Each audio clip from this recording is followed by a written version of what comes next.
Hey guys, कैसे हैं आप सब। I hope you are doing well. I am Sandeep, welcome to chess circle. तो हम लोग डिस्कस कर रहे थे यूपीएससी 2020 टेस्ट सीरीज, ठीक है। और ये विजन आईएएस की टेस्ट सीरीज आप लोग देख सकते हैं। और ये टेस्ट नंबर 3 का जो है फर्स्ट पार्ट है, ये ज्योग्राफी है। थर्ड टेस्ट नंबर का जो है ये ज्योग्राफी का पूरा टेस्ट आपको होने वाला है, ठीक है। फोर्थ भी हमारा ज्योग्राफी का है, तो ये दोनों हमारे ज्योग्राफी के हैं। तो ये मतलब अभी कुछ ही दिनों में आपको मिल जाएंगे, ठीक है। और इसका ये फर्स्ट पार्ट है, सेकंड पार्ट कल आ जाएगा, परसों नरसों, मतलब 3 दिन में हम लोग सॉल्व कर लेंगे इसको। और इसके साथ साथ हम लोगों ने पॉलिटी का फर्स्ट टेस्ट नंबर और सेकंड टेस्ट नंबर सॉल्व कर लिया है। इसके साथ साथ जो है 24 से 38 तक जितने भी ये हमारे विजन के फुल टेस्ट जीएस के टेस्ट हैं वो भी हमने सॉल्व कर लिए हैं। उसकी सारी प्लेलिस्ट बना दी है। अगर आप लोगों ने नहीं देखे तो मेरी यूट्यूब चैनल को सब्सक्राइब करें, मेरे यूट्यूब चैनल के प्लेलिस्ट में जाएँ, आपको सारे वीडियो वहाँ मिल जाएंगे, तो वहाँ आप लोग देख सकते हैं, ठीक है। और अपना रिवीजन भी कर सकते हैं, 2-3 बार उसे देख लीजिए ताकि आपको जो है सारे क्वेश्चन अच्छे से आ जाएँ, ठीक है। तो ये हमारा ज्योग्राफी का टेस्ट बड़ा ही इंटरेस्टिंग होने वाला है। तो हम लोग चलते हैं क्वेश्चन नंबर 1 पे, ठीक है। और अगर इसका आप लोगों को पीडीएफ चाहिए तो ऐसा कीजिए, आप लोग मेरे टेलीग्राम चैनल को सब्सक्राइब कर लीजिए। मैंने उसका लिंक नीचे दे दिया है, तो वहाँ से आपको पीडीएफ भी मिल जाएगा इसका, ठीक है। तो क्वेश्चन नंबर फर्स्ट में कहा गया है कि प्लेट विवर्तन की सिद्धांत यानी प्लेट टेक्टोनिक जो थ्योरी थी उसी के बारे में बताना है कि प्लेटों के संचालन के लिए संवहन प्रकोष्ठ चक्र उत्तरदायी है, और संवहन प्रकोष्ठ के चक्र के लिए पृथ्वी के भीतर विद्यमान निम्नलिखित में से कौन सी ऊष्मा स्रोत उत्तरदायी है। मतलब जो ये ऊष्मा निकलती है, जो एनर्जी निकलती है, उसका कौन सा स्रोत है, इसके बारे में बताना है, ठीक है। जो ये मतलब सेल होती है आपको देखने को मिलेगी, जो कन्वेक्शनल सेल होती है, उसी के बारे में बताना है। तो फर्स्ट है कि रेडियोधर्मी क्षय, और सेकेंड है कि पृथ्वी के निर्माण के पश्चात शेष बची हुई अवशिष्ट ऊष्मा, और सौर विकिरण। तो देखो थर्ड वाला सौर विकिरण है, तो इसमें देखो सौर विकिरण तो पृथ्वी के ऊपर होता है, तो नीचे होने का कोई सवाल ही नहीं है। तो कॉमन सेंस से ये हमारा पहले ही गलत हो गया स्टेटमेंट। लेकिन जो रेडियोधर्मी पदार्थ होते हैं, जैसे सियाल सीमा है, जैसे एल्युमिनियम है, और निकिल है, सिलिकॉन है, लोहा है, तो ये इनसे रेडियोधर्मी ये पदार्थ निकलते रहते हैं। ये भी उसका ऊष्मा का उत्तरदायी है, ठीक है। और पृथ्वी के निर्माण के पश्चात जो शेष बची हुई ऊष्मा है, ठीक है, तो ये भी आपको उत्तरदायी मानी जाती है, क्योंकि इसके नीचे जो है संवहन क्रिया होती रहती है ऐसे, ठीक है। ऐसे ऐसे ये मतलब पूरा एक चक्र पूरा होता है, ऐसे चलता रहता है, ठीक है। तो यही मतलब ये एनर्जी का सोर्स होता है, ये पूरे सेल के रूप में ये फॉर्म हो जाते हैं, ठीक है। तो हमारा फर्स्ट एंड सेकेंड स्टेटमेंट सही हो जाता है, तो हमारा ऑप्शन सी सही है, ठीक है। चलते हैं नेक्स्ट क्वेश्चन पे। तो नेक्स्ट है हमारा, निम्नलिखित में से मृदा का कौन सा प्रकार स्व जोताई के लिए प्रसिद्ध है, मतलब सेल्फ कल्टीवेशन के बारे में। तो फर्स्ट है ए ऑप्शन है कि जलोढ़ मृदा, सेकेंड है काली मृदा, थर्ड है लेटराइट मृदा, और आपको देखने को मिलेगी पीट सॉइल। तो हमारा जो बी ऑप्शन है, ये जो ब्लैक सॉइल होती है, ठीक, इसी के बारे में कहा गया है, क्योंकि ये मतलब अत्यधिक जब ये नम होने पे, जब मतलब बहुत नम हो जाती है, तो ये बहुत फूल कर जो है चिपचिपी हो जाती है, और जब ये सूखती है तो ये मतलब सिकुड़ जाती है, ठीक है। तो इसमें बड़ी गहरी दरारें बन जाती है, इसीलिए इसे स्व जोताई के लिए इसे जाना जाता है, ठीक है। और इसमें जो काली मिट्टी होती है, कपास के नाम से, कपास की काली मिट्टी के नाम से भी जाना जाता है, क्योंकि इसमें बहुत अच्छी है, कपास के उत्पादन के लिए होती है, ठीक है। तो ये आपको अपने इंडिया में देखने को मिलेगा, जो ये महाराष्ट्र वाला क्षेत्र है, यहाँ आपको देखने को मिलती है, ठीक है। नेक्स्ट चलते हैं क्वेश्चन नंबर थर्ड पे। तो इसमें कहा गया है कि निम्नलिखित युग्मों पर विचार करना है। तो फर्स्ट है कि राष्ट्रीय उद्यान दिए गए हैं और राज्य दिए गए हैं। तो फर्स्ट है कि चंदौली तमिलनाडु में है, चंदौली राष्ट्रीय उद्यान, और बन्नेरघट्टा जो राष्ट्रीय उद्यान है छत्तीसगढ़, केंद्रमुख है ये कर्नाटक में, और नामेरी है असम में। तो देखो ये फोर्थ वाला हमारा सही है, जो हमारा ये नामेरी राष्ट्रीय उद्यान है, ये असम में आपको देखने को मिलेगा, जो हिमालय का गिरिपात क्षेत्र है उसी में। और ये केंद्रमुख जो है ये कर्नाटक में आपको देखने को मिलेगा, ठीक है। लेकिन जो ये बन्नेरघट्टा है, ये आपको जो बन्नेरघट्टा के बारे में जो बात करें, तो ये राष्ट्रीय उद्यान जो है ये भी आपको कर्नाटक में ही मिलता है, ना कि छत्तीसगढ़ में, ठीक है। तो ये वाला गलत है, और फर्स्ट वाला भी सही गलत है, क्योंकि ये तमिलनाडु में आपको देखने को नहीं मिलेगा, जो ये चंदौली वाला है, ठीक है। चंदौली राष्ट्रीय उद्यान की जो बात करें हम, तो ये आपको महाराष्ट्र में देखने को मिलता है, ठीक है। तो ये दोनों स्टेटमेंट हमारे गलत हो गए, तो हमारा 3 और 4 स्टेटमेंट सही हो जाता है, सी वाला ऑप्शन, ठीक है। चलते हैं नेक्स्ट क्वेश्चन पे। तो नेक्स्ट है हमारा क्वेश्चन नंबर 4। इसमें कहा गया है कि किसी क्षेत्र का जल अपवाह प्रतिरूप निम्नलिखित में से किन कारकों पर निर्भर करता है। तो फर्स्ट है कि भूवैज्ञानिक समयावधि पर, सेकेंड है कि शैलों की संरचना पर, और थर्ड है कि जल प्रवाह की मात्रा पर और प्रवाह की अधिकता पर, ठीक है। तो इसमें जो आपको देखने को मिलेगा चारों की चारों स्थितियां जो होती हैं, जो जल अपवाह प्रतिरूप होता है, ठीक है, उस पर निर्भर करता है, क्योंकि भूवैज्ञानिक समयावधि की कितनी उसकी समयावधि रहने वाली है, वो जो अपवाह जल क्षेत्र है, ठीक है। और उसकी शैलों की संरचना कैसी है, जहाँ से वो अपवाहित हो रहा है, जहाँ से निकल रहा है वाटर। और इसके साथ साथ जो है जल की जो जल अपवाह की मात्रा की कितनी मात्रा में फ्लो हो रहा है उसका, और उसकी अवधि कितनी है, ठीक है। तो इन सब बातों पर ये निर्भर करता है। तो हमारा जो है डी ऑप्शन इसका सही हो जाता है। और जो ये अपवाह क्षेत्र होता क्या है कि जैसे अगर मतलब कॉमन भाषा में बोलें तो जैसे होता है कि एक निश्चित जलधाराओं के मध्य जो होने वाले प्रवाह होते हैं, ठीक है, उसी को जलधारा अपवाह क्षेत्र कहते हैं। और जो ये अपवाह क्षेत्र होता है, ठीक है, इसकी जो जलधाराएं होती हैं ये मिलकर एक मतलब एक जाल का निर्माण करती हैं, इसी को अपवाह तंत्र कहते हैं, ठीक है। तो हमारे चारों स्टेटमेंट सही हो जाते हैं। नेक्स्ट चलते हैं कि 5 नंबर में इसमें कहा गया है कि भारत में वर्षा के वितरण के संदर्भ में निम्नलिखित कथनों में से कौन सा सही है ये बताना है। तो फर्स्ट है कि भारत में वर्षा की गहनता और मात्रा मानसून द्रोणी के अक्ष के दोलन के साथ परिवर्तित होती है, ठीक है। सेकेंड है कि वर्षा उत्तर भारतीय मैदानों में दक्षिण पूर्व से उत्तर पश्चिम की ओर ह्रासमान को प्रदर्शित करती है, ठीक है। तो इसमें जो कहा गया है जो भारतवर्ष में वर्षा का वितरण, तो ये देखो इसमें क्या होता है कि एक्चुअली क्या होता है कि हमारे यहाँ जो वर्षा होती है, ठीक है, वो दो मतलब भागों में डिवाइड होती है। एक तो बंगाल की खाड़ी जो शाखा है उससे होती है, ये आपको भारत के उत्तरी मैदान में देखने को मिलेगी। एक है अरब सागर की जो ये मतलब शाखा होती है, तो ये मतलब पश्चिमी भारत के जो तटीय क्षेत्र हैं वहाँ वर्षा करती है। तो जब उत्तर भारत के मैदानों की बात आती है, तो जब ये दक्षिण पूर्व से उत्तर पश्चिम की ओर बढ़ती है, ठीक है, तो इसको जो है मतलब वर्षा कम होती जाती है, क्योंकि जब समुद्र से दूरी कम होती है तो वर्षा का मतलब मात्रा भी कम होती चली जाती है। तो सेकेंड स्टेटमेंट सही है। और ये जो होता है अच्छी द्रोणी दोलन के बारे में बात करते हैं, तो जब ये परिवर्तित होता है तो मतलब मानसून की मात्रा गहनता और का भी इस पर असर पड़ता है, ठीक है। तो वो परिवर्तित होती है। जैसे ये ITCZ वाला क्षेत्र होता है, अगर ये उत्तर की ओर परिवर्तित होता है तो वर्षा की मात्रा अधिक मात्रा में होती है, ठीक है। लेकिन ये दक्षिण की तरफ अगर परिवर्तित हो जाता है भूमध्य रेखा के, ठीक है, तो वर्षा जो है इंडियन जो कॉन्टिनेंट है प्रायद्वीपीय भारत है उसमें प्रभावित होती है।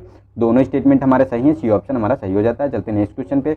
तो नेक्स्ट है हमारा निम्नलिखित कथनों पर विचार कीजिए। फर्स्ट है भ्रंशोद पर्वत का निर्माण भूपर्पटी के भ्रंशन से होता है, मतलब भ्रंशोद मतलब जो ब्लॉक पर्वत होते हैं उसके बारे में बताना है। सेकंड है कि फ्रांस में वॉसजेस पर्वत और भारत में विंध्य पर्वत भ्रंशोद पर्वत के उदाहरण है। तो देखो ये दोनों जो है आपको देखने को मिलेगा है, दोनों स्टेटमेंट सही है, क्योंकि जो भ्रंशोद पर्वत का जो अगर बात करें तो जैसे कोई एक स्थलखंड है, ठीक है, ये इसके 3 पार्ट हैं, तो इसमें जैसे A, B और C ये 3 पार्ट हैं। तो इसमें क्या होता है कि जो ब्लॉक पर्वत होता है ये क्या होता है इन 3 पार्टों में, जैसे ये वाला A वाला पार्ट हो गया, ठीक है, और ये वाला C वाला पार्ट हो गया, A और C वाला पार्ट हो गया। लेकिन ये जो B वाला पार्ट है तो ये वाले क्या करते हैं, ये वाला पार्ट जो B वाला है ये तो सेम बना रहता है, लेकिन ये दोनों डाउन हो जाते हैं, ऐसे डाउन हो जाते हैं। तो ये जो वाला पार्ट बचता है इसी को बोलते हैं ब्लॉक पर्वत, ठीक है।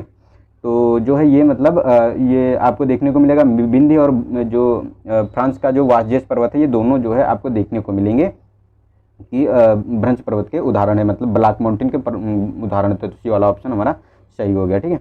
नेक्स्ट है हमारा क्वेश्चन नंबर 7। इसमें कहा गया है कि निम्नलिखित में से कौन सी स्टेपी प्रकार की जलवायु की विशेषता नहीं है ये बताना है। तो फर्स्ट है कि उत्तरी गोलार्ध में केवल महाद्वीपीय घास भूमियों पाई जाती हैं, ठीक है। सेकेंड है कि दक्षिणी गोलार्ध के क्षेत्रों में समुद्री प्रभाव के कारण वर्षा पर्यंत वर्षा होती है। और थर्ड है कि चिनूक स्विट्जरलैंड में प्रवाहित होने वाली ऊष्म पवन है जो कठोर शीत ऋतु में राहत प्रदान करती है। तो देखो चिनूक ये स्विट्जरलैंड में प्रवाहित नहीं होती है, क्योंकि ये जो आपका देखने को मिलेगा USA वाला पार्ट, ठीक है, USA वाला जो पार्ट है उसी में ये प्रवाहित होती है। तो ये वाला हमारा स्टेटमेंट गलत हो गया। ये मतलब एक जो गर्म जलवायु होती है जो वहाँ का जो ठंडी प्रदेश है उसमें जो है ये मतलब गर्म करने का काम करती है। तो ये हमारा स्टेटमेंट जो है गलत हो गया। और ये जो सेकेंड में कहा गया है, तो जो इसमें कहा गया कि दक्षिणी गोलार्ध के क्षेत्रों में समुद्री प्रवाह के कारण वर्षा पर्याप्त होती है। तो देखो इसमें भी ये भी हमारा स्टेटमेंट गलत है, क्योंकि वर्षा इसमें जो दक्षिणी गोलार्ध के क्षेत्र हैं यहाँ वर्षा पर्याप्त मात्रा में नहीं होती है। यहाँ आपको देखने को मिलेगा ये सूखे की अवधि बहुत ज़्यादा मात्रा में होती है, क्योंकि जो ग्रीष्मकालीन वर्षा यहाँ पे नहीं होती, जैसे ऑस्ट्रेलिया का पार्ट है यहाँ ग्रीष्मकालीन वर्षा नहीं होती है। तो ये वाला स्टेटमेंट हमारा गलत है, ठीक है। लेकिन फर्स्ट वाला हमारा जो स्टेटमेंट है जिसमें कहा गया है तो ये हमारा सही है, क्योंकि जो उत्तरी गोलार्ध में केवल महाद्वीपीय घास भूमियाँ पाई जाती हैं, जैसे स्टेपी वाला यूरेशिया में जो स्टेपी घास की भूमियाँ पाई जाती हैं, ठीक है, ये महाद्वीपीय जो है घास की भूमियाँ पाई जाती हैं। तो ये हमारा जो है स्टेटमेंट सही हो जाता है। और गलत पूछा गया है तो हमारा जो है 2 और 3 गलत हैं, तो बी ऑप्शन हमारा सही हो जाता है, ठीक है। नेक्स्ट है कि भू आकृति विज्ञान के संदर्भ में रोध और स्पीड के संदर्भ में बताना है कि कौन से मतलब इसका कौन सा अच्छा सा मतलब किस चीज़ से संबंधित हैं भू आकृतियाँ। तो फर्स्ट है कि ए ऑप्शन लहरों और धाराओं की क्रिया से निर्मित निक्षेपण भू आकृतियाँ हैं, ठीक है। बी ऑप्शन है कि पवनों की क्रिया से निर्मित अपरदनात्मक भू आकृतियाँ हैं। और सी है कि लहरों और धाराओं की क्रिया से निर्मित अपरदनात्मक भू आकृतियां हैं। और डी है कि पवनों की क्रिया से निर्मित निक्षेपणात्मक मतलब जो सेंडिमेशन होता है ना उसके भू आकृति है। तो ये जो इसमें कहा गया है, तो इसको देखो जो ए वाला ऑप्शन इसका सही है, इसका अच्छा वर्णन करता है, क्योंकि जो है लहरों और धाराओं की क्रिया से जो निर्मित जो निक्षेपण भू आकृतियाँ होती हैं, जैसे सेंडिमेशन होता है, नदियों द्वारा लाई गई जो मिट्टी होती है, ठीक है, उसके द्वारा जो समुद्र का किनारा होता है, ठीक है, उसी धाराओं के द्वारा जो निक्षेपण हो जाता है, जिसका मतलब अवसादन होता है, उसी के बारे में बात करता है, ठीक है। तो ये वाली स्थिति होती है। तो इसमें देखो ए वाला ऑप्शन सही हो जाता है। चलते हैं नेक्स्ट क्वेश्चन पे। तो नेक्स्ट है हमारा 9 क्वेश्चन नंबर। इसमें कहा गया कि अंडमान और निकोबार द्वीप समूह के संदर्भ में निम्नलिखित कथनों पर विचार करना है। तो फर्स्ट है कि अंडमान और निकोबार द्वीप समूह 10 डिग्री चैनल द्वारा पृथक होते हैं। सेकेंड है कि द्वीप समूह जल मार्ग, ये द्वीप समूह समुद्र में जलमग्न पर्वतों को उत्थित करते हैं, ठीक है। और थर्ड है कि अंडमान निकोबार द्वीप समूह में स्थित बैरन द्वीप भारत का एकमात्र सक्रिय ज्वालामुखी है। तो देखो थर्ड वाला स्टेटमेंट हमारा सही है, क्योंकि जो एकमात्र जो हमारा भारत का ही एकमात्र जो सक्रिय ज्वालामुखी है वो बैरन द्वीप में है, जो मतलब अंडमान निकोबार में आपको देखने को मिलता है, ठीक है। और सेकेंड में जो कहा गया कि समुद्र में जलमग्न पर्वतों के उत्तीत भाग हैं, ठीक है। तो ये भी हमारा स्टेटमेंट सही है, क्योंकि जो इसमें कहा गया है उत्तीत भाग के बारे में, तो जैसे ये मतलब एलिवेटेड पोर्शन होते हैं, ठीक है, उन्हीं के बारे में बात किया गया है। और फर्स्ट वाला भी स्टेटमेंट हमारा सही है, क्योंकि जो 10 डिग्री चैनल है ये अंडमान और निकोबार द्वीप समूह को पृथक करता है। तो तीनों के तीनों स्टेटमेंट हमारे सही हैं, तो हमारा डी ऑप्शन इसमें सही हो जाता है। चलते हैं नेक्स्ट क्वेश्चन पे। तो नेक्स्ट है हमारा क्वेश्चन नंबर 10। इसमें कहा गया कि निम्नलिखित स्थलों को भारत में वर्षा की परिवर्तितता को आरोही क्रम में बताना है। तो फर्स्ट है कि पश्चिमी घाट और थार का मरुस्थल, पंजाब का मैदान। तो इसमें बताना है कि सबसे ज़्यादा वर्षा किस स्थल में होती है, उससे कम और उससे कम। तो ये बताना है कि मतलब घटते डिक्रीजिंग मतलब इंक्रीजिंग ऑर्डर में इसमें लिखना है। तो देखो सबसे ज़्यादा अगर बारिश की बात करें तो ये पश्चिमी घाट वाला क्षेत्र है। यहाँ आपको देखने को मिलेगी 100 सेंटीमीटर से अधिक वर्षा देखने को मिलेगी। लेकिन थार का जो मरुस्थल है यहाँ तो आपको 50 से 75 सेंटीमीटर के बीच जो है वर्षा देखने को मिलती है। लेकिन जो पंजाब का क्षेत्र है यहाँ मतलब लगभग 100 सेंटीमीटर के करीब वर्षा देखने को मिलती है, ठीक है। तो अगर डिक्रीजिंग ऑर्डर की हम बात करें तो इसमें देखो सबसे कम जो है सबसे ज़्यादा वर्षा जो है हमारी होती है, सॉरी डिक्रीजिंग ऑर्डर में लगाना है, इंक्रीजिंग ऑर्डर में नहीं लगाना, आरोही क्रम के बारे में बात करता है ना। तो हमारा देखो इसमें स्टेटमेंट देखो पश्चिमी घाट में सबसे ज़्यादा वर्षा होती है, तो फर्स्ट हो जाएगा, थर्ड हो जाएगा और सेकेंड हो जाएगा। तो हमारा फर्स्ट थर्ड सेकेंड कौन सा है? फर्स्ट थर्ड सेकेंड हमारा बी ऑप्शन सही हो जाता है, ठीक है। चलते हैं नेक्स्ट क्वेश्चन पे। तो नेक्स्ट है कि भारतीय जलवायु के संदर्भ में अक्टूबर हीट संदर्भित करता है। तो फर्स्ट है कि ए ऑप्शन पूर्वी महाप्रायद्वीपीय भारत में अत्यधिक वर्षा वाली अवधियों के कारण उत्पन्न ऊष्मा को, और सेकेंड बी ऑप्शन है कि मानसून के निवर्तन के दौरान उत्पन्न उष्ण और आर्द्र स्थितियां, और सी ऑप्शन है कि मेघा आच्छादित आकाश और परिणाम स्वरूप उत्तरी मैदान भागों में उत्पन्न तापमान विलोमता है को है, ठीक है। और फोर्थ है डी ऑप्शन की फसल के अवशेषों या पराली वाले जो पराली जैसे पुआल वाल नहीं होता है उसी के बारे में, तो जलाने के कारण उत्तर भारत में धुंध और प्रदूषण होने वाली वृद्धि को कहते हैं। तो ये इसमें अगर बात करें कि जो अक्टूबर हीट के बारे में बात करता है तो ये बी वाला ऑप्शन सही इसका वर्णन करता है, क्योंकि ये जो मानसून के निवर्तन होते हैं, मतलब जब लौटता है मानसून उसके बारे में बताता है, लौटने के दौरान उत्पन्न उष्ण और आर्द्र स्थितियाँ जो उत्पन्न होती हैं, ठीक है, जो अक्टूबर में, उसी के बारे में ये बताता है। तो हमारा जो है बी ऑप्शन सही हो जाता है। चलते हैं नेक्स्ट क्वेश्चन पे। तो नेक्स्ट है हमारा कि निम्नलिखित कथन जल विज्ञान संबंधी सूखे का सर्वश्रेष्ठ वर्णन करते हैं। तो जल विज्ञान सूखा किसको कहते हैं, जल विज्ञान की भाषा में सूखा किसे कहते हैं, इसके बारे में बताना है। तो फर्स्ट ऑप्शन है कि अपर्याप्त वर्षा की लंबी अवधि के साथ वर्षा के सामयिक और स्थानिक वितरण में असमानता, और बी ऑप्शन है कि जल भंडारों जलाशयों में जल की उपलब्धता में अत्यधिक कमी, सी है कि मृदा में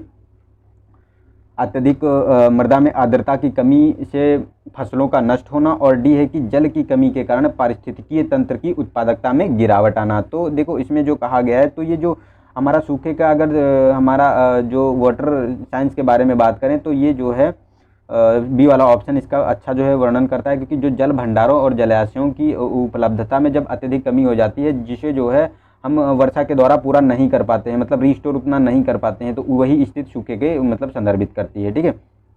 तो चलते हैं नेक्स्ट क्वेश्चन पे। तो नेक्स्ट है हमारा क्वेश्चन नंबर 13 इसमें कहा गया है कि निम्नलिखित भूवैज्ञानिक काल अवधियों को उनके विस्तार के अवरोही क्रम में व्यवस्थित कीजिए। तो विस्तार के मतलब पहले कौन सा आता है, उसके बाद ये बताना है। तो इओन के बारे में, सेकेंड है महाकल्प है, और कल्प है, युग है। तो इसमें जो आपको बात करें कि सबसे अगर बड़ा इसमें कौन सा है, तो देखो सबसे पहले होता है आपका इओन। इओन में जैसे फेनोजोइक हो गया, तो ये आपको उसमें देखने को मिलेगा। उसके बाद इओन के अंदर आता है ये काल विभाजन, जो मतलब डिवाइड होता है ये महाकल्प के अंदर, यानी एरा के अंदर जो है ये डिवाइड होता है। जैसे मीसोजोइक होगा, सेनोजोइक हो गया, ऐसे वाले ये वाले, ठीक है। और उसके बाद जो ये कल्प होता है जिसे पीरियड बोलते हैं, ठीक है। तो ये पीरियड होता है जो मतलब टर्सरी हो गया, क्वाटरनरी हो गया पीरियड, ठीक है। और उसके बाद युग होता है, ठीक है। युग देखने को मिलेगा, मतलब इपोच, जो इपोक होता है, ठीक है। तो इपोक के बाद आपको देखने को मिलेगा एज देखने को मिलेगी, ठीक है। तो ये मतलब अगर ऊपर से ऑर्डर में लगाएं तो पहले आएगा इओन, फिर महाकल्प, कल्प, फिर युग आएगा, ठीक है। उसके बाद एज आ जाएगा अगर एक और ऑप्शन होता, ठीक है। तो 1, 2, 3 और 4 ये ऑर्डर में ही लगे हुए हैं, तो हमारा ए ऑप्शन सही हो जाता है, ठीक है। नेक्स्ट चलते हैं 14 क्वेश्चन नंबर। इसमें कहा गया है कि नदियों और पर्वतों द्वारा विच्छेदित तीव्र कगार वाले मेजा नुमा स्थलाकृति को संदर्भित किया जाता है। तो मेजा के रूप में, और लोयस के रूप में, हर्स्ट के रूप में, और टुया के रूप में। तो जो इसमें कहा गया है मेजा नुमा जो आकृति होती है, तो ये आपको देखने को मिलेगी। ये बर्फ़ की जो नदियों और पवनों द्वारा तीव्र कगार वाले क्षेत्रों में जो ये होती है, इसे मेजा, जो मेज के आकार की, जैसे ऐसे मतलब ये ऐसे कुछ मेज के आकार की आकृति बनी होती है, ठीक है। तो इसे मेजानुमा आकृति के नाम से जानते हैं, ठीक है। और इसी के मतलब मिलती जुलती एक आकृति होती है जो मतलब ऐसे छोटी आकृति होती है ये, ठीक है। इसे ब्यूटी के नाम से जानते हैं, बूटी के नाम से जानते हैं, ठीक है। तो हमारा जो है ए ऑप्शन सही हो गया, मेसा के नाम से के रूप में जाना जाता है। नेक्स्ट है कि शीत ऋतु के दौरान उत्तर भारत में अत्यधिक ठंड हो हेतु उत्तरदायी कारण निम्नलिखित में से कौन से हैं। तो फर्स्ट है कि उत्तर भारत के क्षेत्र की महाद्वीपीयता, और आपको सेकंड देखने को मिलेगा हिमालय पर्वत श्रृंखला में हिमपात, और थर्ड है कि कैस्पियन सागर से आने वाली शीत पवनें, और फोर्थ है कि पूर्वी जेट धाराओं का शीघ्र आगमन, ठीक है।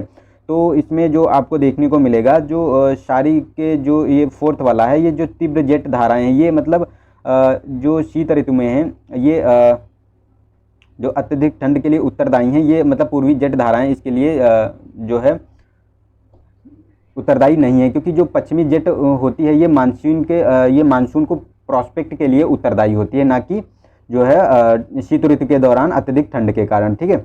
तो और ये जो है कैस्पियन सागर से आने वाली शीत पवनें हैं, ये भी ठंड पैदा करती हैं, और हिमालय पर्वत में जो हिमपात होता है तब भी जो है टेम्परेचर गिरता है, और उत्तरी भारत की जो महाद्वीपता है, ये तीनों जो है कारण होते हैं जो अत्यधिक ठंड का कारण बनते हैं, ठीक है। तो ये ऑप्शन हमारा सही हो गया, 1, 2 और 3, ठीक है। नेक्स्ट है हमारा कि 16 क्वेश्चन नंबर। इसमें कहा गया है कि यह आर्द्र उष्ण कटिबंधीय क्षेत्रों की विशिष्ट ऊर्ध्वगामी संवहनी धाराओं से संबद्ध गोलाकार शीर्ष और क्षैतिज आधार वाला ऊर्ध्वाधर मेघ है। इसकी जो बृहद श्वेत गोलाकार संहति सूर्य के प्रकाश के भूरे रंग की दिखाई देती है, लेकिन यह स्वच्छ मौसम से संबंधित मेघ होता है। तो इसके बारे में बताना है। तो देखो जो ये बादल होते हैं, इनके बारे में किसके बारे में अच्छा वर्णन होता है। तो फर्स्ट है कि पचाब मेघ हैं, कपासी मेघ हैं, और वर्षा स्तरीय मेघ हैं, और कपासी वर्षा स्तरीय मेघ हैं। तो जो इनके बारे में बताया गया, तो ये मतलब बी वाला ऑप्शन का सबसे अच्छा स्पष्ट जो है ये वर्णन करता है। इसी की ये विशेषता है, जो एक कपासी पछापी मेघ होते हैं, ठीक है। तो उन्हीं के बारे में ये बताता है, ठीक है। जो ये क्यूमुलस होते हैं, इनको इंग्लिश में क्यूमुलस बोलते हैं, ठीक है। नेक्स्ट चलते हैं कि 16 क्वेश्चन नंबर। इसमें कहा गया है कि अग्नेय शैलों के संदर्भ में निम्नलिखित कथनों पर विचार कीजिए। फर्स्ट है कि इनका निर्माण शैलों की आंतरिक पदार्थों के पुनर्क्रिस्टलीकरण और पुनर्गठन के परिणाम स्वरूप होता है, ठीक है।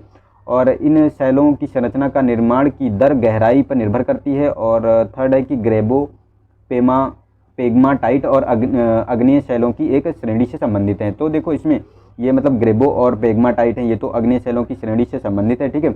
और ये जो शैलों की संरचना की दर और गहराई जो है, ये भी जो है आपको देखने को मिलेगी। उनकी संरचना जो होती है उनकी दर और गहराई पे निर्भर करती है, ठीक है। तो हमारा सेकेंड स्टेटमेंट भी सही है। लेकिन जो ये फर्स्ट वाले में कहा गया है कि इनका निर्माण जो है आंतरिक पुनर्क्रिस्टलीय पदार्थ और पुनर्गठन के परिणाम स्वरूप होता है, तो यह गलत है। इनका आपको निर्माण देखने को मिलेगा जो ये होता है कि जो पृथ्वी के भाग से, जो पृथ्वी की आंतरिक भाग से निकलने वाला लावा और मैग्मा होता है, ठीक है। ये मैग्मा ऊपर आता है और ये ठंडा होकर जो है इन शैलों का निर्माण करता है, ठीक है। कुछ शैलें नीचे रह जाती हैं, भूमिगत होती हैं, और कुछ ऊपर आ जाती, जो लावा ऊपर आ जाता है वो मतलब ऊपर की चट्टानें होती हैं बाह्य, और वो अंतर होती है वो क्रिस्टलीय होती हैं, ठीक है, तो वो भी देखने को मिलता है आपको। तो हमारा जो है 2 और 3 स्टेटमेंट सही है और फर्स्ट वाला गलत है, तो हमारा सी ऑप्शन सही हो जाता है, ठीक है। नेक्स्ट है कि निम्नलिखित में से कौन से पश्चिमी घाट में मलबा अवधान और भूस्खलन का कारण है। तो फर्स्ट है कि जैसे या विवर्तनिकी रूप से अत्यधिक सक्रिय और असंपीडित निक्षेपों से निर्मित है, ठीक है। और सेकेंड है कि इस क्षेत्र में तापमान परिवर्तन के कारण यांत्रिक अपक्षय जो मतलब होता है सुस्पष्ट है। और थर्ड ऑप्शन है कि यह अल्पावधि में अत्यधिक वर्षा होती है, यहाँ मतलब इस क्षेत्र में बहुत कम मात्रा में बहुत ज़्यादा वर्षा हो जाती है, ठीक है। तो ये हमारा थर्ड वाला स्टेटमेंट सही है और सेकेंड भी सही है, क्योंकि जो है यांत्रिक जो अपक्षय आपको देखने को मिलता है यहाँ पे तापमान के कारण, ठीक है। और ये फर्स्ट वाला जो है ये गलत है, क्योंकि जो आपको देखने को मिलेगा फर्स्ट वाला ऑप्शन, इसमें जो विवर्तनिकी से संबंधित ये नहीं है, क्योंकि ये आपको देखने को मिलेगा जो अपेक्षाकृत स्थिर होती हैं ये जो चट्टानें होती हैं, ठीक है। और अधिकांशतः इसमें आपको देखने को मिलता है दृढ़ जो है चट्टान का से निर्माण होता है इसका। तो ये वाला हमारा गलत है, ये रीजन फर्स्ट वाला, लेकिन जो सेकेंड और थर्ड है ये हमारे दोनों स्टेटमेंट सही हैं, सी ऑप्शन सही हो जाता है। चलते हैं नेक्स्ट क्वेश्चन पे। तो नेक्स्ट है हमारा हिमालयी और प्रायद्वीपीय नदियों के संदर्भ में निम्नलिखित कथनों पर विचार करना है। तो फर्स्ट है कि हिमालयी नदियाँ प्रकृति में 12मासी हैं, जबकि प्रायद्वीपीय नदियाँ जो है मौसमी हैं, ठीक है। और सेकेंड है कि हिमालयी नदियाँ विकास के क्रम में प्रौढ़ावस्था और जीर्णोवस्था यानी मतलब जीर्णावस्था में हैं, जबकि प्रायद्वीपीय नदियाँ युवावस्था में हैं, ठीक है। थर्ड है कि प्रायद्वीपीय नदियों के विपरीत हिमालयी नदियाँ मैदानी भागों में विसर्पण गतिविधि प्रदर्शित करती हैं। तो ये थर्ड वाला स्टेटमेंट सही है, क्योंकि ये जो प्रायद्वीपीय नदियों के विपरीत जो है आपको हिमालयी नदियाँ जब मैदान में आती हैं तो ऐसे विसर्पण करते हुए चलती हैं, ठीक है। और ये सेकेंड वाला गलत है, क्योंकि जो आपको हिमालयी नदियाँ देखने को मिलेंगी ये युवावस्था में अभी हैं, लेकिन जो ये मतलब प्रायद्वीपीय नदियाँ हैं ये प्रौढ़ावस्था में जो है पहुँच चुकी हैं, ठीक है, जीर्णावस्था तक, ठीक है। तो क्योंकि इसमें जो है पानी की मात्रा कम हो जाती है, 12मासी नहीं है ये, ठीक है। फर्स्ट वाला स्टेटमेंट भी सही है, क्योंकि हिमालयी नदियाँ जो 12मासी हैं, क्योंकि जो ये जो वहाँ के आपको देखने को मिलेंगे जो हिमनद होते हैं उनसे इनका जो है जल इनको प्राप्त होता रहता है, लेकिन प्रायद्वीपीय नदियों में ऐसा कुछ नहीं होता है। तो हमारा जो है फर्स्ट एंड थर्ड स्टेटमेंट सही हो जाता है, तो हमारा जो है सी ऑप्शन इसका सही है, ठीक है। नेक्स्ट चलते हैं हम कि भारतीय मानसून के संदर्भ में निम्नलिखित में से कौन सा एक दक्षिणी दोलन का उचित वर्णन करता है। तो फर्स्ट है कि उत्तरी और दक्षिणी प्रशांत महासागर में पर वायुमंडलीय दाब में परिवर्तन। सेकेंड है कि डार्विन और ताहिती द्वीपों के मध्य लवणता स्तर में परिवर्तन। और आपको सी ऑप्शन है कि उष्णकटिबंधीय हिंद प्रशांत क्षेत्र में वायुमंडलीय दाब में उतार चढ़ाव। और डी है कि दक्षिण गोलार्ध में महासागरीय धाराओं का दोलनात्मक संचलन, ठीक है। तो जो आपको देखने को मिलेगा इसमें जो दो इसके बारे में बताता है कि भारतीय मानसून का जो के संदर्भ में ये दक्षिणी दोलन के बारे में अगर बात की जाए, तो जो इसमें आपको स्टेटमेंट जो आपका सही वर्णन की बात करें तो सी वाला करता है, क्योंकि जो उष्णकटिबंधीय और हिंद क्षेत्र में जलवायु दाब का जो उतार चढ़ाव होता है उसी के बारे में बात करता है। क्योंकि ये वाला क्षेत्र ऐसा होता है जब मतलब हम ये देखते हैं जैसे हिंद महासागर प्रशांत क्षेत्र का और ऑस्ट्रेलिया और जो इंडोनेशिया वाले जो क्षेत्र का और हिंद महासागर से जब तुलना करते हैं ताप में और उसके दाब में, तो वही इसका निश्चित करता है कि मतलब कैसा मौसम रहने वाला है, कितनी मतलब मानसून होगा, कितना बारिश होगा, क्या मतलब ये सब उससे निश्चित किया गया है। और इसी को जो है एल नीनो प्रभाव भी कहते हैं, ठीक है। तो हमारा जो है सी ऑप्शन सही हो जाता है। नेक्स्ट चलते हैं कि निम्नलिखित विच्छेदन पर विचार कीजिए। तो परिच्छेद पर विचार करना है। तो फर्स्ट है कि ये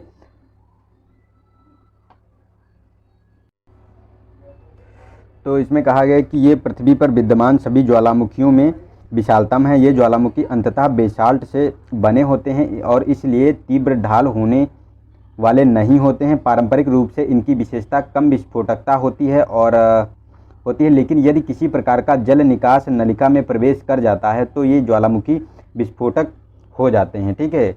तो ये किसके बारे में मतलब किस तरह के मतलब ये ज्वालामुखियों के संदर्भ को बताता है। तो ठीक है, कोलडोरा ए ऑप्शन है। फिर सेकेंड है कि आपको मध्य महासागरीय कटक ज्वालामुखी हैं और शील्ड है और मिश्रित ज्वालामुखी हैं, ठीक है। तो इनके बारे में बात करता है। तो इसमें देखो आपको जो देखने को मिलेगा जो ये शील्ड ज्वालामुखी होते हैं, ठीक है, उन्हीं के बारे में बात करता है। सी ऑप्शन सही है, क्योंकि अगर इनमें जो है पहले तो विस्फोटक नहीं होते हैं, लेकिन अगर इसमें जो जल प्रवेश कर देता है तो ये विस्फोटक प्रकृति को जो है प्राप्त करते हैं।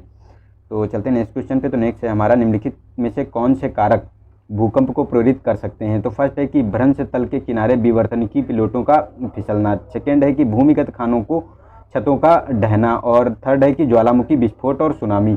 तो देखो सुनामी इसका कोई वो इफेक्ट नहीं है, क्योंकि सुनामी जो है भूकंप का एक कारण है, ना कि सुनामी भूकंप के लिए प्रेरित करता है। तो भूकंप से ही जो सुनामी आता है, जो समुद्र में जो भूकंप आता है उसी से सुनामी जो है अपना रूप धारण करता है। लेकिन ये जो है भ्रंश के किनारे विवर्तनिकी प्लेटों का फिसलना और भूमिगत खानों की छतों का ढहना और ज्वालामुखी विस्फोट, ये तीनों क्रिया आपको देखने को मिलेंगी भूकंप को प्रेरित करती हैं। तो हमारा 1, 2 और 3 मतलब ए ऑप्शन सही हो जाता है। ठीक है। नेक्स्ट है कि बालू के डिब्बों के संदर्भ में निम्नलिखित तथ्यों पर विचार करना है। तो जो बालू के डिब्बों होते हैं उनके बारे में बतान करना है।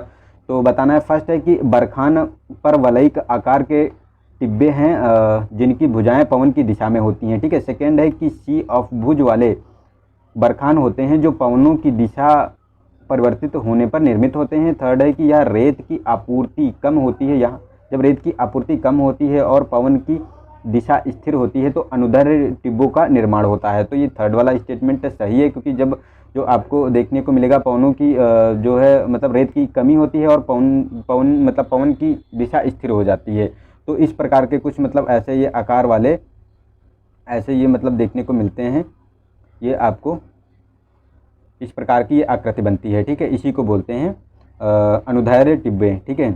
आपूर्ति कम होती है जब रेत की। और ये जो वाली बरखान की बात करें, जो बोलते हैं कि दिशा की परिवर्तित होने पर बनते हैं, तो ये मतलब आपको ऐसे देखने को मिलेंगे, ये इस आकार के होते हैं ये। ठीक है। तो ये भी आपको देखने को मिल सकते हैं। ठीक है। लेकिन फर्स्ट वाला जो स्टेटमेंट है ये गलत है, क्योंकि ये जो है जो बरखान परवलयिक आकार के टिब्बे होते हैं जिनकी भुजाएं कहा गया है कि पवन की दिशा में होती है, तो नहीं, ये पवन की विपरीत दिशा में होती हैं। ठीक है। पवन की दिशा में कैसे बन सकती हैं?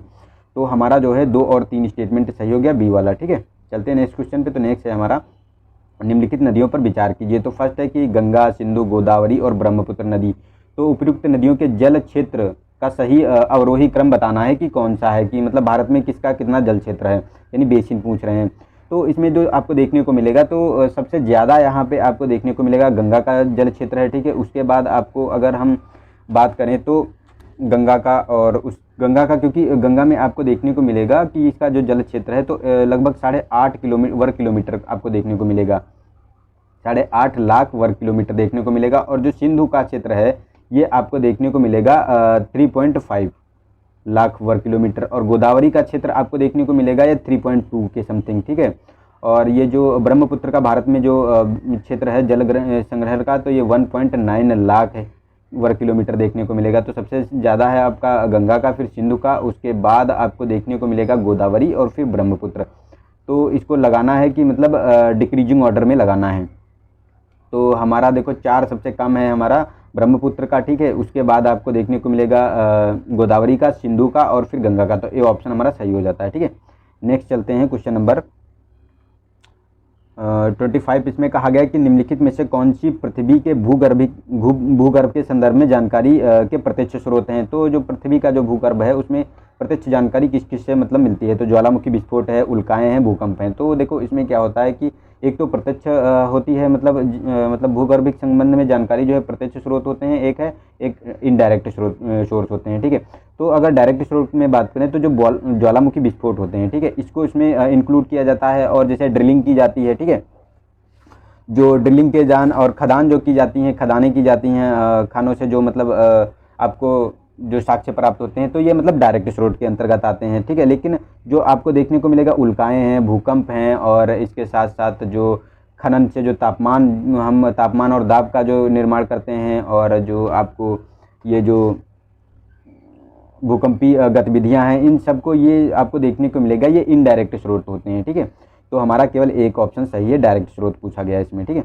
नेक्स्ट है कि मृदा निर्माण के संदर्भ में निम्नलिखित तथ्यों पर विचार करना है। तो फर्स्ट है जल वायविक कारक अपक्षय की दर को प्रभावित करते हैं। ठीक है। सेकेंड है वनस्पति जाति, प्राणी जाति और सूक्ष्म जीव ह्यूमस निर्माण की दर को प्रभावित करते हैं। ठीक है। और थर्ड है कि जनन शैलें मृदा, यानी जो पेरेंट रॉक्स होती हैं, उनकी संरचना पारगम्यता, उनकी जो संरचना होती है और पारगम्यता होती है वो मतलब निर्धारित करती है। मतलब यही जो पेरेंट रॉक होती है यही उसकी रंग, रूप, संरचना ये सब निर्धारित करती हैं। तो थर्ड वाला स्टेटमेंट भी सही है और सेकेंड भी सही है, क्योंकि जो है प्राणीजात, वनस्पति और जो सूक्ष्म जीव होते हैं वो ह्यूमस निर्माण की दर को प्रभावित करते हैं।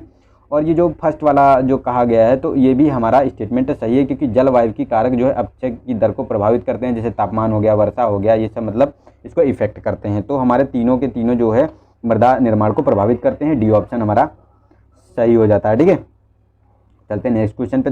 नेक्स्ट है कि सिंधु नदी की निम्नलिखित सहायक नदियों पर विचार कीजिए। तो झेलम है, सतलज है और चिनाब है, ब्यास है। तो बताना है कि सहायक नदियों का उत्तर से दक्षिण की ओर सही क्रम बताना है, मतलब आपको नॉर्थ से साउथ लगाना है इनको। तो हमको देखो सबसे नीचे आपको सतलज देखने को मिलेगी। ठीक है, सबसे नीचे आपको सतलज देखने को मिलेगी। उसके बाद ये सतलज की ट्रिब्यूटरी पहले बन जाती है ब्यास। ठीक है, तो ये ब्यास है और उसके बाद आपको चिनाब देखने को मिलेगी, फिर झेलम देखने को मिलेगी। तो हमारा 2 4 3 1 2 4 3 1 हमारा बी ऑप्शन सही हो जाता है। ठीक है, नेक्स्ट है हमारा क्वेश्चन नंबर 38। इसमें कहा गया है कि निम्नलिखित में से कौन सा विकल्प गुरुत्वाकर्षण विसंगति शब्द का सर्वश्रेष्ठ वर्णन करता है। तो गुरुत्वाकर्षण विसंगति के बारे में बताना है। ठीक है, तो इसमें यह कहा गया है कि यह पृथ्वी की सतह पर शून्य गुरुत्वाकर्षण मान वाले क्षेत्रों को संदर्भित करता है। सेकेंड है कि यह पृथ्वी के केंद्र के निकट जाने पर गुरुत्वाकर्षण के घटते मान को संदर्भित करता है। और आपका जो देखने को मिलेगा सी ऑप्शन, तो इसमें कहा गया कि पृथ्वी के केंद्र के निकट जाने पर गुरुत्वाकर्षण के बढ़ते मान को संदर्भित करता है।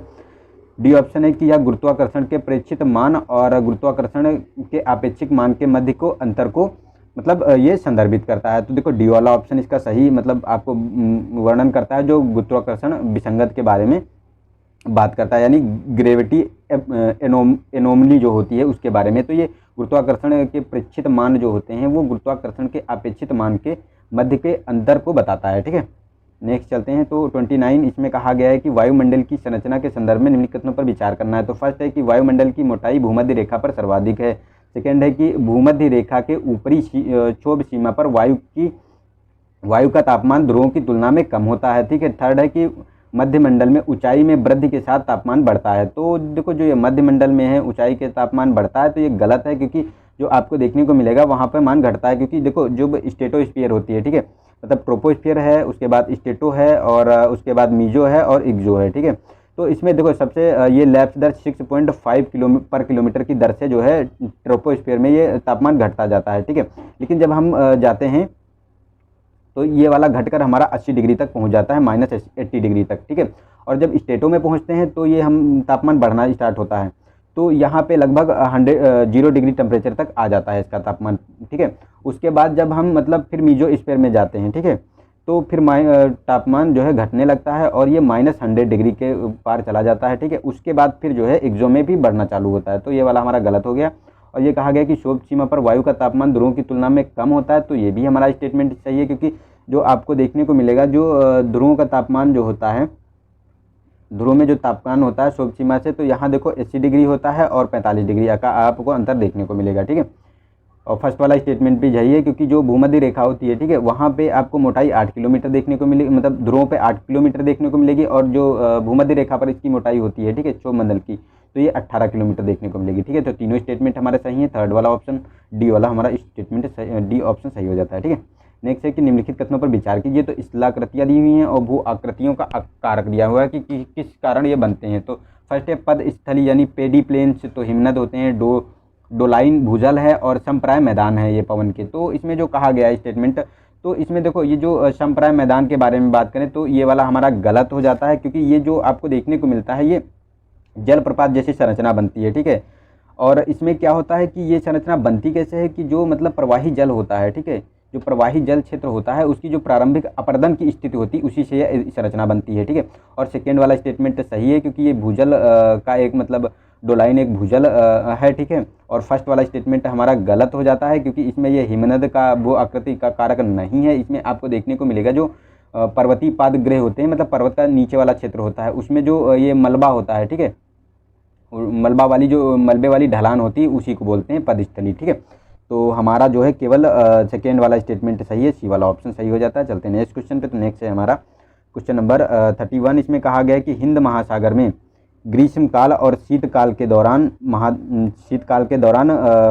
महासागरीय धाराओं की दिशा में पूर्ण परिवर्तन क्यों होता है। तो फर्स्ट है कि हिंद महासागर में कोरियोलिस बल अपेक्षाकृत प्रबल होता है। सेकेंड है कि पवन की दिशा में पूर्ण व्युत्क्रमण हो जाता है। थर्ड है कि हिंद महासागर भू आबद्ध और अन्य महासागरों की तुलना में छोटा है, और डी है कि लवणता में परिवर्तनीयता अधिक है। तो इसमें जो कहा गया है, ठीक है, तो स्टेटमेंट ये हमारे इसका जो सही वर्णन करता है, तो इसमें जो है बी होता है इसका ऑप्शन, क्योंकि जो आपको पवन की दिशा में पूर्ण परिवर्तन हो जाता है। होता क्या है कि जब इसमें आपको देखने को मिलता है, इसमें 2 बार ये मतलब परिवर्तन होता है, साल में 2 बार, क्योंकि ये उत्तरी पूर्व मानसून एक होता है जो लौटता हुआ मानसून के नाम से जाना जाता है, ठीक है। तो ये उत्तर पूर्व दिशा की ओर इसकी हवाएं चलती हैं, और उसके बाद जो है दक्षिण पूर्व जो है ये मानसूनी हवाएं होती हैं, जिससे जो है स्थल की तरफ इसमें जो है पृथ्वी का जो प्रायद्वीपीय क्षेत्र है उसमें ये वर्षा करती जाते हैं, ठीक है। समुद्र से स्थल की ओर ये हवाएं चलती हैं, तो यही मतलब व्युत्क्रमण हो जाता है पूरी तरह से इनका। तो चलते हैं नेक्स्ट क्वेश्चन पे। नेक्स्ट है हमारा मानसून विच्छेदन के संदर्भ में बताना है कि कौन सा स्टेटमेंट सही है मानसून विच्छेदन के बारे में, ठीक है। तो ये जो मानसून विच्छेदन होता है, इसको अगर बोलें तो ब्रेक इन द मानसून के बारे में, तो ये होता है या एक दशक में सर्वाधिक कमज़ोर मानसून वर्षा को संदर्भित करता है। सेकेंड है कि या उत्तरी भारत में ITCZ में वर्षा लाने वाले तूफानों की कमी के कारण है। तो इसमें कौन सा स्टेटमेंट सही नहीं है ये बताना है। तो देखो, ये जो उत्तरी भारत में जो ITCZ होते हैं मतलब इंटर ट्रॉपिकल कन्वर्जन जोन होते हैं, ठीक है, इसमें वर्षा लाने वाले तूफानों में कमी करते हैं। अगर ऐसा ना हो तो मतलब वर्षा की मात्रा कम हो जाएगी यहाँ पे, ठीक है। और ये सेकेंड वाला फर्स्ट वाला स्टेटमेंट गलत है, क्योंकि जो आपको देखने को मिलेगा दशक में जो वर्षा होती है, ठीक है, ये इससे संबंधित नहीं है। ये मतलब होता क्या है, इसमें जो मानसूनी विच्छेदन होता है इसमें कुछ समय तो वर्षा कुछ दिनों तक होती है, उसके बाद एक सप्ताह तक वर्षा ही नहीं होती है, तो उसी को कहते हैं कि मानसून विच्छेदन हो गया, ठीक है। तो ये वाला हमारा स्टेटमेंट फर्स्ट वाला गलत है, सेकेंड वाला सही है, तो हमारा ए ऑप्शन सही हो गया, सेकेंड गलत पूछा गया है, ठीक है।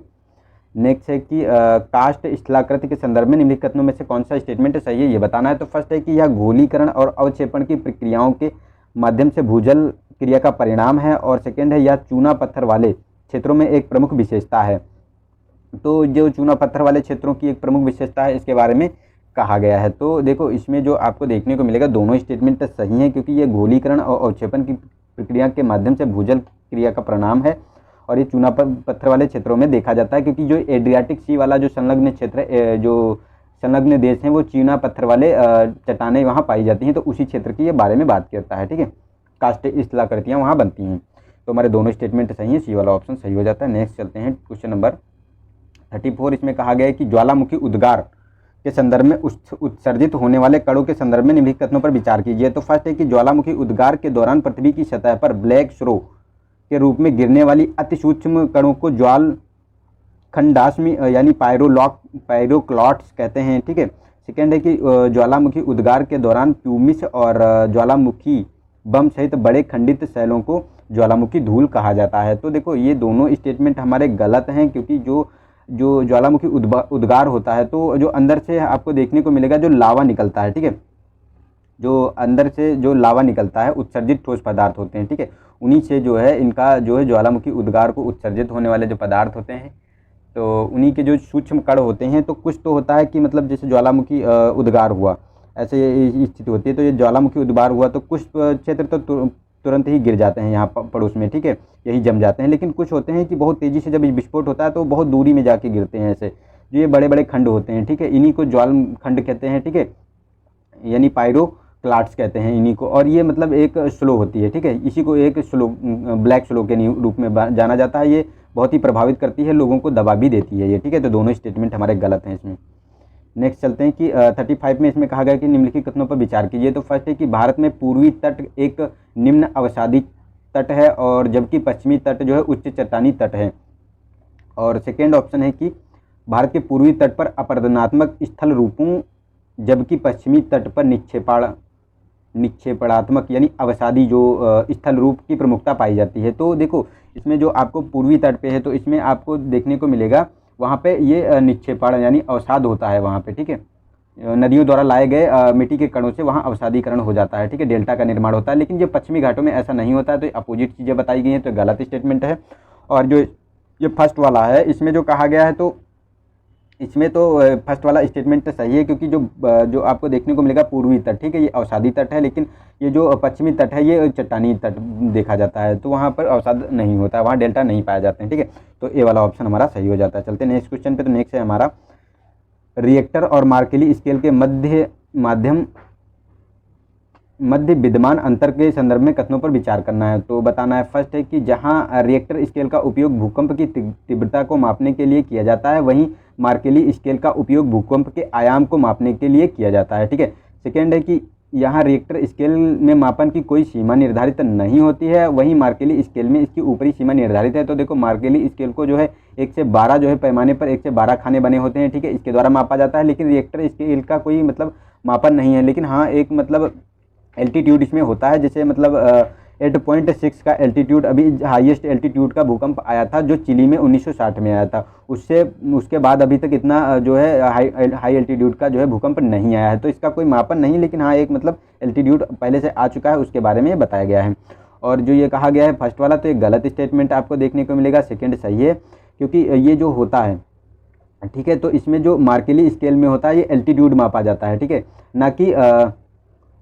ना कि ये इसका जो है तीव्रता नापी जाती है, वेलोसिटी नहीं नापी जाती। वेलोसिटी मार्केली स्केल से नापी जाती है। ठीक है, और रिएक्टर स्केल से आयाम नापा जाता है। तो दोनों इसमें अपोजिट कह दिए गए हैं। तो हमारा जो है सेकेंड स्टेटमेंट सही है, बी वाला ऑप्शन। ठीक है, नेक्स्ट चलते हैं क्वेश्चन नंबर 37। इसमें कहा गया है कि निम्नलिखित में से कौन सी परिघटना सागरी अस्तदल यानी सागरी आपको देखने को मिलेगा जो नितल प्रसरण सिद्धांत होता है, मतलब अस्तल विस्तार के सिद्धांत के बारे में जो बात करता है। तो देखो इसमें जो आपको देखने को मिलेगा ये नितल सिद्धांत होता है, मतलब जो सी फ्लोर स्प्रेडिंग होता है, इंग्लिश में बोले तो सी फ्लोर स्प्रेडिंग के बारे में बात करता है। तो फर्स्ट है कि यह मध्य महासागरीय कटकों के शिखरों के दोनों ओर सदूरस्थ चट्टानों की चुंबकीय गुणधर्मों में समानता पाई जाती है। सेकेंड है कि महासागरीय परपटी की चट्टानें महाद्वीपीय शैलों की तुलना में अधिक नवीन होती हैं। और थर्ड है कि मध्य महासागरीय कटक के साथ उथले केंद्र वाले भूकंप की घटना होती है वहाँ पे। तो देखो इसमें ये आपको देखने को मिलेगा, ये सारे के सारे स्टेटमेंट आपको सही हैं, क्योंकि जो इनके जो सी फ्लोडिंग होता है कि मतलब जो समुद्र का क्षेत्र होता है वो डिवाइड होने लगता है। ये दोनों ऐसे मतलब इधर दोनों अपोजिट डायरेक्शन में काम मतलब दूर जाने लगते हैं। ठीक है, तो यहाँ एक गर्त बनने लगती है, खाई बनने लगती है। तो यहाँ एक मतलब लावा निकलता है, विस्फोट होता है यहाँ पे। ठीक है, तो दोनों तरफ जो है मतलब आपको देखने को मिलेंगे उनके जो गुणधर्म होते हैं चट्टानों के, ठीक है, उसके सेम होंगे। ठीक है, और जो वो चट्टानों की जो शैलें की तुलना जो है अधिक नवीन होगी, जो परपटी की चट्टानें होती है उससे नवीन होती हैं ये। और वहाँ पे जो है आपको उथले केंद्र जो होते हैं वहाँ पे आपको भूकंप की परिघटना भी देखने को मिलती है बहुत ज़्यादा। तो हमारा डी ऑप्शन सही हो जाता है इसमें। चलते हैं नेक्स्ट क्वेश्चन पे। नेक्स्ट है 38। इसमें कहा गया है कि स्थल और जल भागों में विभेद तापमान के संदर्भ में निम्नलिखित कथनों पर विचार कीजिए। तो फर्स्ट है कि जल भाग की तुलना में धीमी गति से गर्म या ठंडा होता है। ठीक है, सेकेंड है कि स्थल और समुद्र में विभेद तापन मानसूनी पवनों की दिशा में परिवर्तन के लिए उत्तरदायी है। ठीक है, तो इसमें जो कहा गया है विभेद जल और स्थल में, तो ये देखो आपको देखने को मिलेगा स्थल और जल की दिशा के परिवर्तन के लिए उत्तरदायी भी होता है। और ये फर्स्ट वाला भी सही है, क्योंकि स्थल भाग जो है बहुत तेजी से गर्म होता है, लेकिन जो है जल वाला जल मंडल होता है क्षेत्र जो समुद्र होता है वो धीरे धीरे गर्म होता है। ठीक है, इसीलिए जो है जब यहाँ पर लो पृथ्वी जो हमारा स्थल मंडल होता है वहाँ पे अगर दिन में हाई टेम्परेचर बनता है तो लो प्रेशर बनता है। तो समुद्र से जो है इधर जो लैंड की तरफ आपको हवाएं चलती हैं। ठीक है, और जो रात में ये उल्टा क्रिया हो जाती है। ठीक है, तो ये हमारे दोनों स्टेटमेंट सही हैं, सी वाला ऑप्शन सही हो जाता है। नेक्स्ट चलते हैं कि निम्नलिखित कथनों पर विचार कीजिए। तो महासागरीय धाराएं दी हुई हैं और समवर्ती तट दिए गए हैं, समीपवर्ती तट। तो कहाँ कौन सी धारा इसके बारे में, तो अगुलहास धारा अफ्रीका के पूर्वी तट, और इर्मिंगर धारा जो है अलास्का तट, और हम्बोल्ट की धारा जो है दक्षिणी अमेरिका का पश्चिमी तट। तो देखो हम्बोल्ट की धारा ये एक ठंडी धारा है, आपको देखने को मिलेगा जो दक्षिण अमेरिका का पश्चिमी तट है। ठीक है, जो दक्षिणी अमेरिका का पश्चिमी तट है वहाँ आपको देखने को मिलेगी। और लेकिन ये इर्मिंगर धारा है, ये गलत है स्टेटमेंट, क्योंकि ये इर्मिंगर धारा आपको जो आइसलैंड वाला पार्ट है, ठीक है, आइसलैंड का जो दक्षिण पश्चिमी तट है वहाँ पे ये मतलब चलती है, और ये एक ठंडी धारा आपको देखने को मिलेगी। लेकिन जो ये आपको अगुलहास धारा ये एक गर्म धारा है, और जो पूर्वी अफ्रीका का पूर्वी तट और जो मतलब देखने को मिलता है जो मेडागास्कर है उसके बीच में ये धारा प्रवाहित होती है। ठीक है, तो ये दो फर्स्ट एंड थर्ड स्टेटमेंट सही हो जाते हैं, सेकेंड वाला गलत है हमारा। तो हमारा सी ऑप्शन सही हो जाता है। चलते हैं नेक्स्ट क्वेश्चन पे। तो नेक्स्ट है हमारा क्वेश्चन नंबर 40। इसमें कहा गया है कि पर्वत श्रेणियों पर विचार कीजिए। तो जास्कर है, लद्दाख है, पीर पंजाल है और काराकोरम है। तो इसमें जो है साउथ से मतलब नॉर्थ से साउथ लगाना है। ठीक है, नॉर्थ से साउथ लगाना है। तो इसमें देखो सबसे पहले आपको काराकोरम देखने को मिलेगी, उसके बाद लद्दाख, फिर जास्कर और उसके बाद पीर पंजाल देखने को मिलेगी। ठीक है, तो हमारा हो जाएगा 4 4 2 4 2 1 3 4 2 4-2-1-3, हाँ डी ऑप्शन सही हो जाएगा, 4-2-1-3, ठीक है। नेक्स्ट चलते हैं कि बिग स्प्लैट घटना किसके निर्माण से संबद्ध है, तो चंद्रमा के, सूर्य के, या फिर पृथ्वी ग्रह के, या फिर पृथ्वी का वायुमंडल। तो इसका ए ऑप्शन सही है। जो ये चंद्रमा है ये बिग स्प्लैट घटना के निर्माण के लिए से संबंधित है, क्योंकि एक वैज्ञानिक थे, उन्होंने इसे मतलब जो जॉर्ज डार्विन थे, ठीक है। तो इसमें जो ये प्रशांत महासागर वाला क्षेत्र है, जो अंडाकार क्षेत्र जो है प्रशांत महासागर का बनता है, तो पहले कहा जाता था कि चंद्रमा जो है पृथ्वी का ही भाग था, लेकिन ये किसी बड़े ग्रह से चट्टाने टकराने के बाद ये चंद्रमा अलग हो गया। ये भूमध्य सागर से निकल मतलब जो प्रशांत सागर का क्षेत्र है ये निकल कर जो है चंद्रमा जो है दूसरा एक मतलब उपग्रह बन गया पृथ्वी का। तो इससे इसी को यही परिघटना जो बिग स्प्लैट घटना कहा जाता है, ठीक है। नेक्स्ट कहते हैं कि 42nd क्वेश्चन नंबर, तो इसमें कहा गया है कि पृथ्वी की परतों और उसकी संरचना के निम्नलिखित युग्मों पर विचार कीजिए। तो पृथ्वी की परत है और संरचना बताई गई है। तो फर्स्ट है कि महाद्वीपीय परपटी सिलिकॉन और आयरन से बनी है, और सागरी परपटी तो सिलिकॉन, एल्युमिनियम और प्रवर यानी मेंटल अलीविन से, और क्रोड जो होता है वो निकल आयरन से। तो देखो जो क्रोड होता है वो निकल और आयरन से वहाँ पाया जाता है, वहाँ आपको बहुत मात्रा में पाया जाता है, और प्रावर यानी मेंटल जो है वो अलीविन से बना हुआ है। लेकिन जो आपको देखने को मिलेगी महासागरी परपटी है ये मतलब सिलिकॉन, ठीक है, सिलिकॉन और मैग्नीशियम से बनी है, सीमा से बनी है, ठीक है, सीमा इसको बोलते हैं। और जो ये आपको महाद्वीपीय परपटी देखने को मिलेगी ये मतलब सिलिकॉन और एल्युमिनियम यानी सियाल के नाम से जानते हैं इसको, सियाल और सीमा, ठीक है। तो ये दोनों स्टेटमेंट फर्स्ट एंड सेकंड गलत हो गए, थर्ड और फोर्थ हमारा सही हो जाता है। तो सी ऑप्शन सही है इसका। चलते हैं नेक्स्ट क्वेश्चन पे। तो नेक्स्ट है हमारा क्वेश्चन नंबर 43। तो इसमें कहा गया है कि निम्नलिखित में से किन्हें अंतर्वेदी भू आकृति के रूप में वर्गीकृत किया जाता है। तो फर्स्ट है बैथोलिक, लेपोलिक, सिल और डाइक। तो इसमें जो आपको देखने को मिलेगी चारों के चारों जो स्थितियां हैं ये आपको जो हमारी ज्वालामुखी प्रक्रिया होती है, जैसे विस्फोट नहीं होता है वो अंदर ही नीचे दबकर रह जाती हैं, तो उसी के समान आकृतियाँ उसी में बनती हैं, ठीक है। ये मतलब ज्वालामुखी जो लावा होता है वो पृथ्वी के अंदर ही जम जाता है, तब ये आकृतियाँ बनती हैं।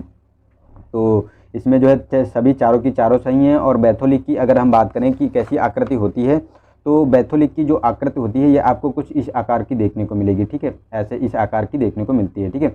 और लेपोलिथ की बात करें तो लेपोलिथ जो होता है तो ये ऐसे इस आकार का देखने को मिलता है। और अगर हम बात करें सिल की, तो सिल ये मतलब ऐसे सिल का आकार होता है। और डाइक की बात करें तो ये ऐसे हॉरिजॉन्टल होता है, ठीक है, क्षैतिज आकार होता है इसका, मतलब ऊर्ध्वाधर। तो ये हमारी चारों की चारों हैं, तो ठीक है, डी ऑप्शन हमारा सही हो गया। चलते हैं नेक्स्ट क्वेश्चन पे। नेक्स्ट में कहा गया है कि भारत के साथ सीमा साझा करने वाले निम्नलिखित देशों पर विचार कीजिए। तो फर्स्ट है बांग्लादेश, चीन, पाकिस्तान। तो देखो तीनों के तीनों देश हमारे उसे सीमा साझा करते हैं, लेकिन कहा गया है कि लंबाई के अवरोही क्रम में व्यवस्थित करना है कि सबसे ज़्यादा किसकी लंबाई लगती है। तो देखो इसमें बांग्लादेश की हमारी सबसे ज़्यादा लंबाई लगती है, ये लगभग 4000 किलोमीटर तक लगती है, ठीक है। और जो आपको देखने को मिलेगी चाइना की, तो चाइना की 3400 के करीब। और ये हमारा जो पाकिस्तान है तो पाकिस्तान की 3300 के करीब लगती है, ठीक है। तो हमारा बांग्लादेश, चाइना और पाकिस्तान, तो हमारा ए ऑप्शन सही हो गया। नेक्स्ट चलते हैं क्वेश्चन नंबर 45। इसमें कहा गया है कि पश्चिमी तटीय मैदान के संदर्भ में निम्नलिखित कथनों पर विचार कीजिए। तो फर्स्ट है कि जो पश्चिमी तटीय मैदान में संकीर्ण तथा उत्तर और दक्षिण की ओर अधिक चौड़ा होता है, ठीक है। और सेकेंड है कि पश्चिम तटीय मैदान में प्रवाहित होने वाली नदियों द्वारा किसी भी डेल्टा का निर्माण नहीं किया जाता है। तो जो कहा गया है पश्चिमी तटीय के बारे में, तो दोनों स्टेटमेंट सही है, क्योंकि जो पश्चिम जो हमारा देखने को मिलेगा पश्चिमी तटीय मैदान से जो प्रवाहित होने वाली नदियां हैं वो डेल्टा का निर्माण नहीं करती हैं, क्योंकि उसके पास कोई सेंडिमेशन होता ही नहीं है, वो चट्टानों से निकलकर और डायरेक्ट समुद्र में गिर जाती हैं, ठीक है। और ये सेकेंड वाला फर्स्ट वाला स्टेटमेंट भी सही है, क्योंकि जो ये मतलब आपको देखने को मिलेगा जो पश्चिमी तटीय मैदान है ये मध्य में आपको संकीर्ण दिखेगा, लेकिन जो दक्षिण और में और अधिक चौड़ा दिखाई देगा, उत्तर और दक्षिण में, ठीक है। तो हमारे दोनों स्टेटमेंट सही है, सी वाला ऑप्शन सही हो जाता है। नेक्स्ट चलते हैं क्वेश्चन नंबर हमारा है 46। इसमें कहा गया है कि क्यूरेशियो धारा के संबंध में निम्नलिखित कथनों पर विचार कीजिए कि कौन सा स्टेटमेंट सही है। तो फर्स्ट है कि इसकी उत्पत्ति जापान के तट के निकट होती है और यह उत्तर की ओर प्रभावित होती है। सेकेंड है कि यह उत्तर में ध्रुवीय क्षेत्र की ओर गर्म उष्ण कटिबंधीय जल को स्थानांतरित करती है। थर्ड है कि यह उत्तरी प्रशांत महासागरीय वलय यानी जायर का एक भाग है। थर्ड वाला स्टेटमेंट भी सही है और सेकेंड भी सही है, क्योंकि ये उत्तरी क्षेत्र की ओर गर्म उष्ण कटिबंधीय जो जल को स्थानांतरित करती है, लेकिन ये जापान के तट के निकट नहीं पड़ती है, गलत है। ये आपको फिलीपींस और जो ताइवान होता है उसके पूर्वी तट पे ये देखने को मिलती है, ठीक है। और ये जापान के उत्तर पूर्व में प्रवाहित होती है, ठीक है। तो 2 और 3 स्टेटमेंट हमारा सही हो जाता है। चलते हैं नेक्स्ट क्वेश्चन पे। तो नेक्स्ट है हमारा निम्नलिखित कथनों पर विचार करना है। तो फर्स्ट है कि भारत में छोटा नागपुर का पठार केवल 2 राज्यों में ही विस्तृत है और पूर्वी घाट केवल 3 राज्यों में विस्तृत है। तो दोनों स्टेटमेंट ये गलत हैं, क्योंकि ये पूर्वी घाट जो आपको देखने को मिलेगा तो ये आपको 5 राज्यों में विस्तृत है। जैसे मतलब आपको देखने को मिलेगा उड़ीसा है, ठीक है, आंध्र प्रदेश है, उसके साथ तेलंगाना है, तमिलनाडु है और कर्नाटका है, ठीक है। इसमें ये यहाँ तक विस्तृत है। और ये फर्स्ट वाला भी जो गलत है, क्योंकि छोटा नागपुर भी 5 राज्यों तक ही विस्तृत है, क्योंकि इसमें आपको देखने को मिलेगा झारखंड है, उड़ीसा है, वेस्ट बंगाल है, छत्तीसगढ़ है, बिहार है और ये 87,000 किलोमीटर के क्षेत्र में फैला हुआ है। तो हमारा ये डी ऑप्शन सही हो गया, दोनों के दोनों स्टेटमेंट गलत हैं। नेक्स्ट चलते हैं, निम्नलिखित कथनों पर विचार करना है। तो फर्स्ट है कि वायुमंडल की सबसे निचली परतों मुख्य रूप से चालन की प्रक्रिया के माध्यम से गर्म होती हैं, ठीक है। और सेकेंड है कि संवहन प्रक्रिया द्वारा ऊर्जा का स्थानांतरण मुख्य रूप से क्षोभ मंडल तक ही सीमित है। थर्ड है कि अभिवहन की प्रक्रिया मध्य अक्षांशों में प्रतिदिन के मौसम में होने वाले दैनिक परिवर्तनों को लिए उत्तरदायी है। तो तीनों स्टेटमेंट ये हमारे सही हैं, ठीक है, क्योंकि जो हमारा निचली परतें होती हैं ये वायुमंडल की ये चालन द्वारा इसमें होता है, जो है गर्म होती हैं, और जो ये मतलब क्षोभ मंडल तक ही सीमित होती हैं संवहन प्रक्रियाएँ, ठीक है।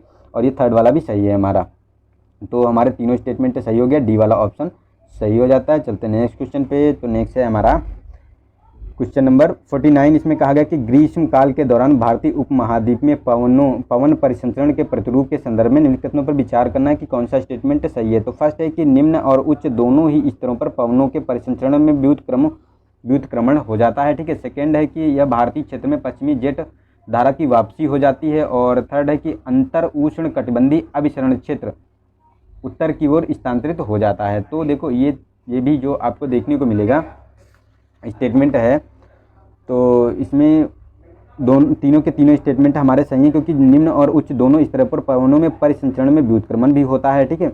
और ये जो भारत की पश्चिमी जेट प्रवाह है इसकी वापसी हो जाती है, तभी तो मानसून का जो है निर्माण होता है, मानसूनी पवनों का। और ये जो है उत्तर जो ITCZ होता है, ठीक है, ये भी उत्तर की ओर स्थानांतरित होता है, तभी मानसूनी जो है पवन का मतलब निर्माण होता है।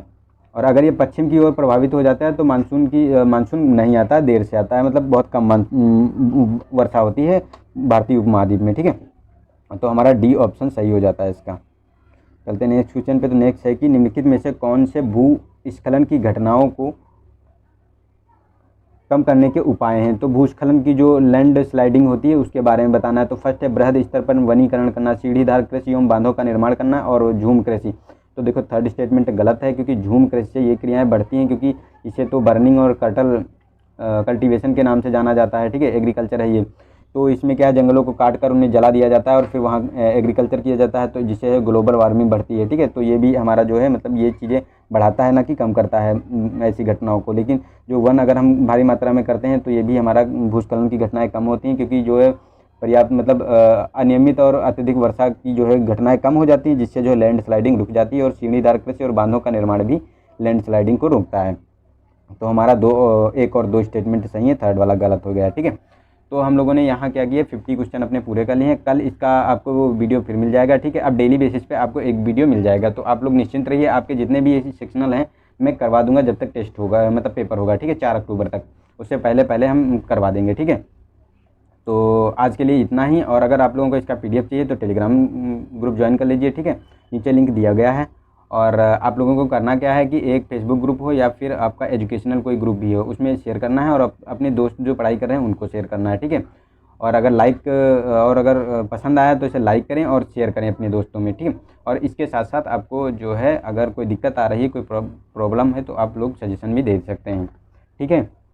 और अपनी प्रैक्टिस करते रहिए अच्छे से। मिलते हैं नेक्स्ट वीडियो में, तब तक के लिए नमस्कार, जय हिंद, जय भारत।